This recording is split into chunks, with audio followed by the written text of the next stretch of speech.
네, 여러분들 반갑습니다. 참치형입니다. 자, 오늘 시장을 한번 좀 되짚어 보는 의미에서 사실 오늘 금요일 변동성 매우 좀 심했던 그런 날이었고, 좀 전체적으로 좀 쉽지 않은 그런 장세였습니다. 전체적으로 다 빠졌던, 뭐 LG 그룹주들 이외에는 뭐 일부 뭐 지주회사 이외에는 대부분 다 그렇게 좋지는 않았습니다. 코스피 시가총액의 거의 뭐 4-50% 정도를 차지하는 종목이다 보니까 전체적으로 지수가 흔들릴 수밖에 없었고, 거기에 따라서 다른 종목들도 다 영향을 좀 받았다라고 볼 수가 있겠습니다. 오늘 마이너스 한 1-2% 정도 빠진 종목들은 굉장히 강한 종목이라고 할 수 있을 정도로 오늘 지수가 마이너스 6% 정도 빠졌고, 코스피 사이드카까지 터진 그런 날이었습니다. 쉽지 않았고요. 그리고 뭐 코스닥도 뭐 마찬가지죠. 뭐 마찬가지로 뭐 종목별로 뭐 오른 종목도 물론 있지만 대부분 다 뭐 한 마이너스 작게는 뭐 3%부터 10% 이상 이런 식으로 이제 빠졌습니다. 굉장히 좀 쉽지 않은 그런 장이었고요. 당연히 근데 우리가 이 최근에 너무 이제 주가가 많이 올라온 탓도 있고, 특히나 삼성전자, SK 하이닉스가 이번 주만으로 봐도 지금 뭐 삼성전자는 보합 정도로 되는 거고, SK 하이닉스는 7%가 상승이 나온 거예요. 그래서 사실 8,000포인트를 앞두고 앞에서 나온 그런 자연스러운 뭐 매물 소화가 아니었나, 그런 생각이 좀 듭니다. 뭐 여러 가지 뭐 하락의 명분들은 뭐 나오지만, 저는 오히려 그냥 우리가 지수적인 관점 혹은 뭐 삼성전자의 30만 원, 뭐 SK 하이닉스의 200만 원 같은 이런 상징적인 가격대에서 가까워지면서 차익 실현 물량들이 좀 나온 게 아닌가, 뭐 그런 생각이 듭니다. 뭐 트럼프 뭐 이란 뭐 압박 발언, 뭐 미국 금리 관련해서, 그리고 삼성전자 파업, 다 뭐 하여튼 뭐 되려면 다 될 수는 있겠지만, 저는 오히려 이 부분에 더 좀 초점을 맞춰서 좀 생각을 합니다. 그래서 사실 오늘 하락을 오히려 저는 좀 가치 있게 생각을 합니다. 우리가 항상 주식이 이런 식으로 다이렉트로 올라가는 건 없어요. 중간중간에 비도 오고 눈도 오고 이런 식으로 파동을 치면서 올라가기 때문에, 요런 파동들을 여러분들이 잘 견디셔야 되고, 이 조정 파동이라는 게 얼마나 값진 것인지를 여러분들이 정말 잘 아셔야 됩니다. 물론 최근에 뭐 여러 가지 뭐 부담 요인들, 뭐 PPI나 뭐 CPI 등등 해갖고 물가 부담 요인은 물론 있긴 있습니다. 뭐 사실 미국 금리 올라오고 있고 유가 상승 계속 이제 물가에 부담을 주다 보니까, 뭐 물론 그렇지만 중요한 거는 얘네들의 실적에 대한 전망치 자체가 꺾이지 않았다라는 거예요.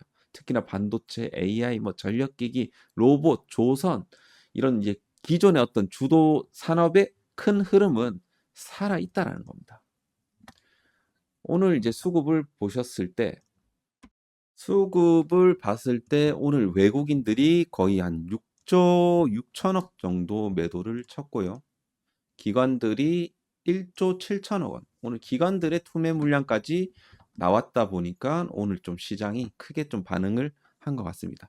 반면 우리가 이제 코스닥을 계속 좀 봐야 되는 이유를 오늘 좀 말씀을 드릴 건데, 일단 오히려 외국인들은 코스닥에서 3,800억 정도 매수를 했다라는 소리입니다. 굉장히 좀 이거는 우리가 시사하는 바가 있습니다. 지금 코스닥 쪽으로 돈이 좀 흘러 들어가야 돼요, 결국에는. 어, 코스닥도 지금 사실 1차 매수하기는 굉장히 좋은 위치라고 판단이 됩니다. 이건 좀 차트적으로 좀 설명 좀 드릴 거고, 그리고 이제 유동성적인 부분에 있어서 쉽게 말하면 지금 시장은 이 현금도 많고 고객 예탁금도 많고 레버리지도 많은 장이잖아요. 융자 잔고 뭐 신용도 지금 꽤나 많이 늘어 있는 상황입니다. 사실 보통 이제 신용을 우리가 쓰게 되면 굉장히 이런 고점 매매 같은 건 굉장히 좀 조심해야 되는 부분은 있거든요. 그래서 보통 우리가 막 신용을 털고 간다 이런 표현이 나오는 이유가 뭐 그런 건데, 그러니까 손절을 하거나 막 반대 매매 우려 때문에 먼저 던지는 물량들, 그런 것들이 좀 있을 수가 있어요. 보통 이제 그리고 주도주가 많은 이런 시장에서는 많이 또 올라가게 되면 이 시장 안에서 이런 신용 물량이 많이 붙어요. 그래서 그 상태에서 바로 이제 올리기보다 한번 털어내고 가는 부분들이 좀 있다. 그러니까 고점 추격해 갖고 신용 물량 담은 거 있잖아요. 그런 것들. 어, 하여튼 이런 물량들을 털어내고 다시 가는 경우가 많아요. 그래서 아무튼 근데 이게 중요한 거는 이게 신용이 뭐 많이 늘었다라고는 이제 판단이 되지만 신용이 지수 상승보다는 이게 빠르게 늘지는 않았어요. 사실 오히려. 그렇기 때문에 신용 때문에 뭐 막 무너진다. 이런 건 아니고요. 뭐 이런 물량들 때문에 조금 흔들릴 수는 있다. 다행인 거는 진짜 위험한 경우는 보통 이런 거예요. 고객 예탁금은 줄어드는데 신용 물량이 잔고만 계속 올라가게 되면 이거는 이제 현금은 빠지고 빚으로만 버티는 장세거든요.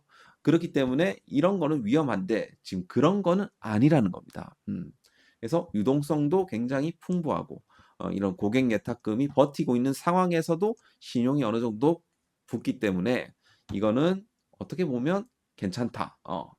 그러니까 상승장이 여전히 이루어질 수 있다라고 판단이 된다는 소리입니다. 그래서 상승 추세가 꺾이지 않은 그런 이제 시장이라고 이제 볼 수가 있겠고, 사실 코스피 지수 같은 경우는 이제 8,000포인트를 소화를 하기 위해서 일단 다음 주 흐름이 굉장히 중요한데, 일단은 우리가 이제 7,000포인트까지는 우리가 열어두고 볼 필요는 있겠습니다만, 일단은 다음 주 흐름을 좀 잘 지켜봐야 됩니다. 자, 그래서 주봉상으로는 어쨌든 8,000포인트를 찍고 음봉을 좀 내리 꽂았는데, 일단 코스피랑 코스닥이랑 너무 차이가 많이 나요, 지금 사실. 오히려 코스닥 같은 경우는 지금 건강한 눌림을 지금 주고 있다. 21선 눌림을 줬기 때문에 아무래도 다음 주는 코스닥 종목 쪽으로 우리가 좀 봐야 되지 않을까. 그래서 사실 에코프로 그룹주라든지 코스닥 이제 6월 달부터 또 제약바이오 이벤트들이 좀 있어요. 그러니까 어닝 시즌이 어느 정도 이제 마무리되었고 이제 6월 달부터 이런 바이오 학회, 에스코라는 이게 굉장히 좀 이제 유명하고 큰 학회죠. 그리고 유럽 간 학회도 하나가 있고 그리고 미국 당뇨병 학회도 6월 달에 예정되어 있습니다. 그리고 6월 하순부터는 뭐가 있냐면 이제 그 바이오 USA 요런 것들이 지금 예정되어 있어요. 그러니까 사실 최근에 제약 바이오 이 투심이 굉장히 안 좋았습니다. 누구 때문에 안 좋았어요?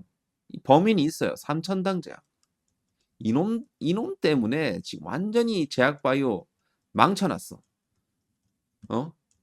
이놈이 문제예요. 이놈 문제. 다시 이 투심을 살려내기 위해서는 우리가 또 다른 스타가 또 필요하겠죠. 저는 이제 여러 가지 이제 종목들을 보면서 리가켄 바이오라는 종목, 알테오젠, ABL 바이오 이런 애들이 다시 치고 나가면서 제약 바이오의 투심을 살려줘야 된다라고 생각을 합니다. 그래서 사실 이제 이런 수급적인 부분들, 최근에 수급적인 부분들도 제약 바이오 쪽으로 꽤나 붙었거든요. 저점 매수세가 좀 들어왔기 때문에 분명히 제약 바이오도 한 번은 좀 오르는 그런 모습들이 연출이 되지 않을까. 그래서 지금 조정이 어떤 이 산업의 어떤 본질과 이런 중장기 성장 방향을 훼손하는 것인지 아닌지는 따져봤을 때 그건 아니다라고 판단을 해봤을 때 시장이 흔들릴 때마다 이런 종목들을 잘 매수를 해야 되지 않을까. 결국에는 시장은 흔들리지만 이런 좋은 기술 그리고 이런 이제 실적에 대한 가치 결국에는 수렴한다. 그러니까 이렇게 우리가 어려운 시기일수록 잘 우리가 정신 똑바로 차려 맨날 울지만 말고 뭐 운다고 뭐 누가 해결해 줍니까? 맨날 패배주의 그런 발상만 하면서 나는 맨날 잃기만 한다. 그런 마인드로는 하시지 마시라는 거예요. 그래서 우리가 잘 될 수 있다, 잘할 수 있다 이런 마인드를 좀 가지셨으면 좋겠습니다. 적어도 참치형 유튜브 그리고 SN경제연구소 저희 뭐 회원들 그런 마인드로 좀 마인드 컨트롤을 잘 하셨으면 좋겠습니다. 오늘 같은 날 저도 솔직히 말해서 좀 멘탈 흔들렸어요. 하지만서도 다시 우리가 다시 심기열전해서 수익을 볼 수 있다라는 그런 믿음으로 가자는 겁니다.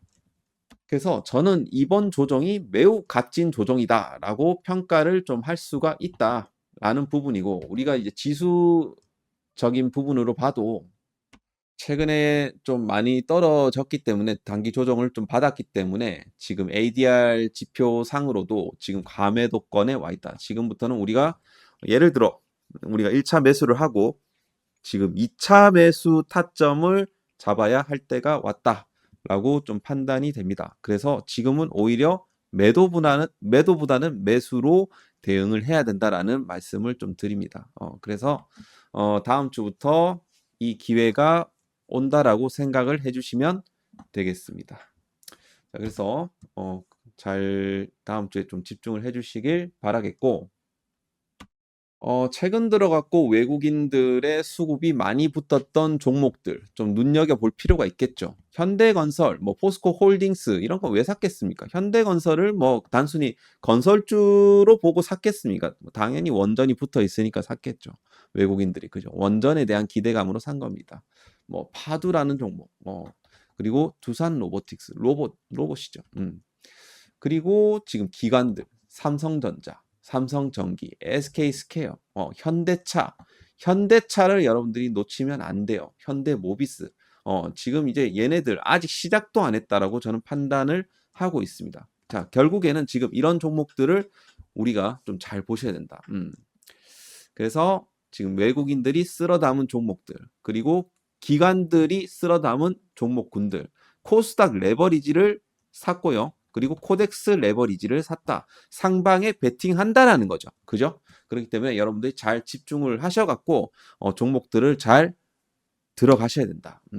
조금 더 디테일하게 좀 보고 싶으신 분들은 멤버십에 가입을 하시던지 혹은 저희 텔레그램 방에 이제 들어오시게 되면 조금씩 아이디어를 드리도록 할 테니까 좀 들어오셔갖고 하시고요.